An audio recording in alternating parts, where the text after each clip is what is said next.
Dans la prochaine séance, nous avons réussi à établir l'expression de n équivalent, donc de ni équivalent, c'est-à-dire le courant équivalent de ce circuit, délivrant par les quatre sources.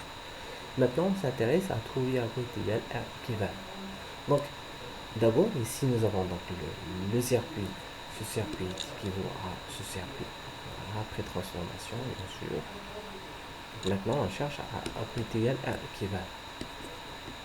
R égal R équivalent. On remarque bien ici, nous avons donc des associations en parallèle. Donc, toutes les résistances sont reliées en parallèle.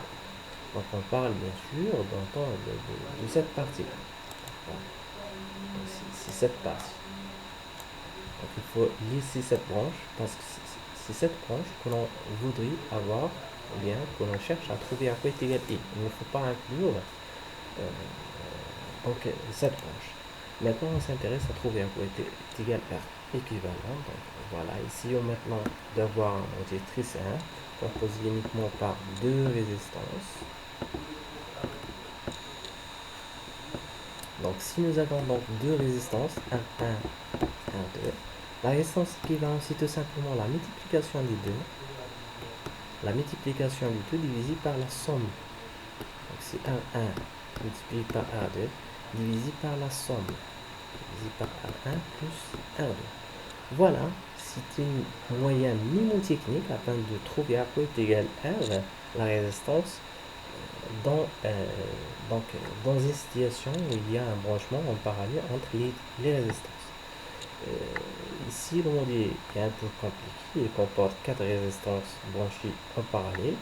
Voilà, c'est pour cela, donc on va essayer de désoler, donc, ou bien de décomposer cette branchement en deux décompositions. C'est-à-dire, on va essayer donc d'avoir dans un premier temps, essayer de se concentrer sur le calcul de la résistance équivalente entre les deux résistances.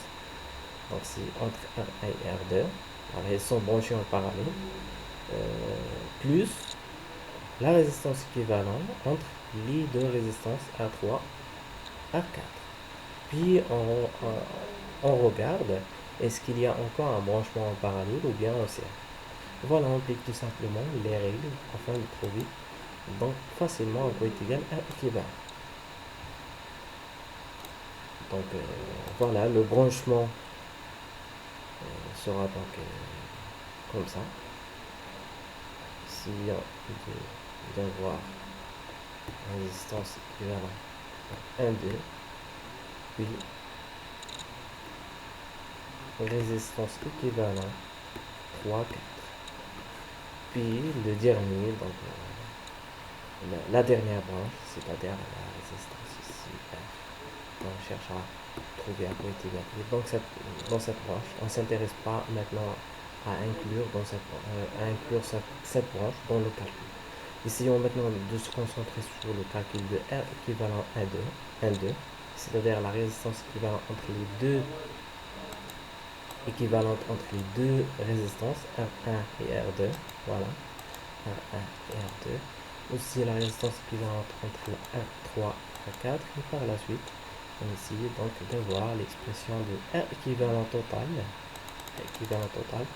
Ce sera donc la résistance équivalente entre les deux résistances.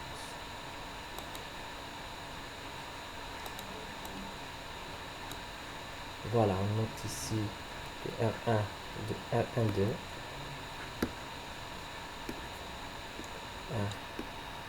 équivalent 1,2. Si R1, c'est la multiplication des deux divisé par la somme.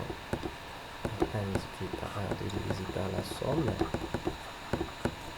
Aussi pour A équivalent 3, 4, c'est la multiplication divisée par la somme. Voilà, 1, 3 multiplié par 1, 4 divisé par la somme.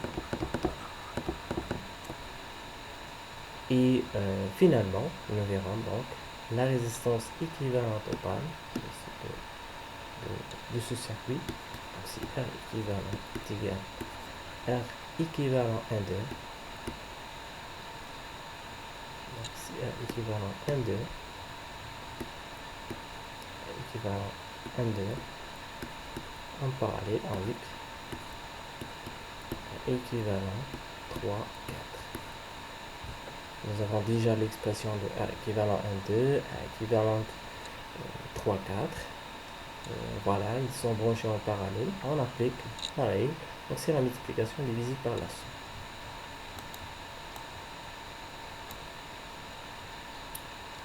Donc R équivalent sera donc égal à la multiplication divisée par la somme.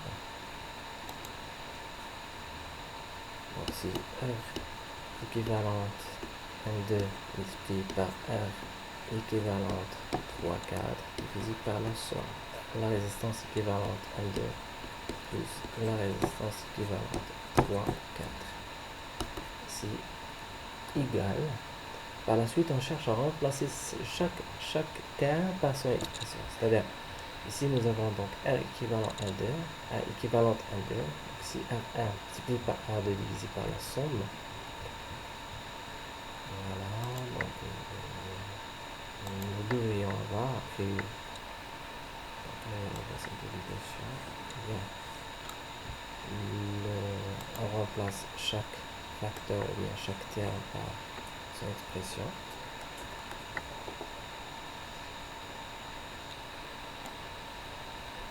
Voilà.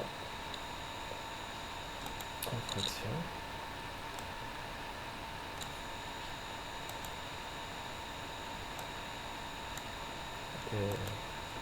Voilà, j'essaie maintenant d'indiquer les fractions que j'essaie d'utiliser. Ici la fraction. Voilà, j'essaie d'aligner donc les fractions.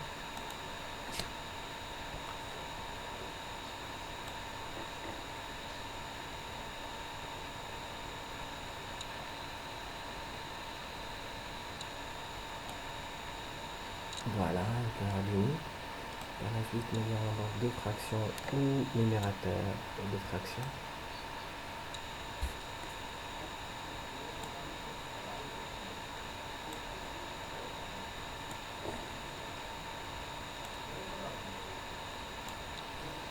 Voilà, et par la suite, il faut donc garder en mémoire que nous avons donc la multiplication ici.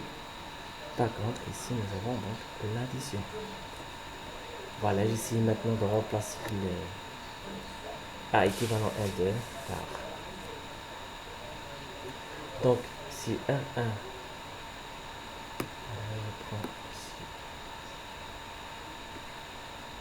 R1 fois R2, divisé par R1 plus R2. Ici, c'est R3 fois R4, divisé par la somme. Ici, c'est R1 fois R2, divisé par la somme. Ici, c'est la multiplication encore. Divisé par la somme. 3 plus A4. Donc, essayons de rendre au dénominateur l'expression qui se trouve en bas. Voilà, qui se trouve dans le grand dénominateur de cette fraction.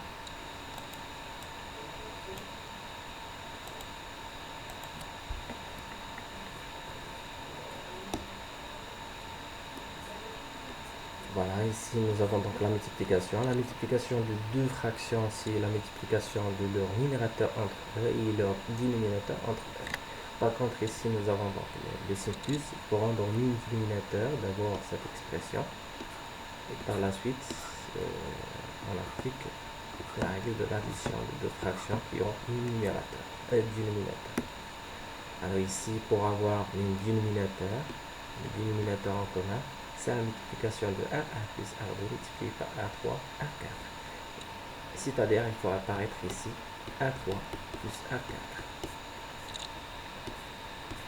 Donc, on multiplie, on divise par le même nombre.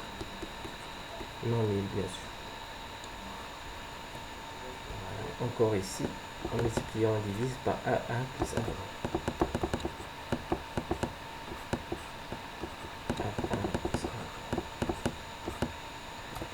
Voilà, remarquez bien ici, après la multiplication donc de ce numérateur, on va y avoir donc un dénominateur qui sera donc égal à 1 plus R2 multiplié par A3 plus A4. Et si on additionne donc les deux fractions qui se trouvent au dénominateur ici, nous verrons donc un dénominateur qui est donc A3 plus A4 multiplié par A2 plus A1. C'est-à-dire, on va simplifier ici par donc, 6 facteurs. Nous verrons par la suite, après la simplification, donc nous verrons après la simplification, nous verrons donc tout simplement R1. Donc c'est la multiplication des 4 résistances. R2 multiplié par R3 multiplié par R4. Ici la multiplication donc des 3 résistances entre elles. Donc c'est R1, R2, R3. Voilà, essayez de développer donc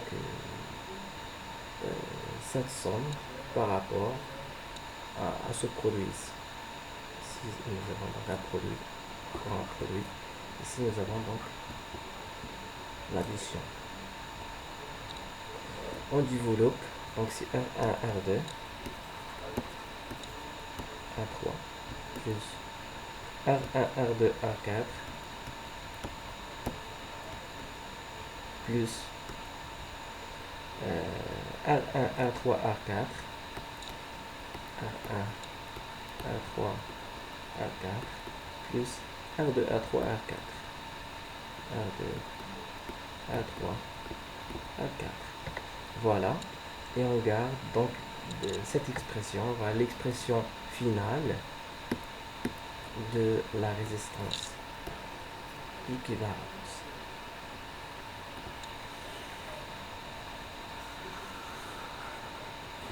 Voilà, maintenant on a fini, on a déterminé à quoi est égal à équivalente.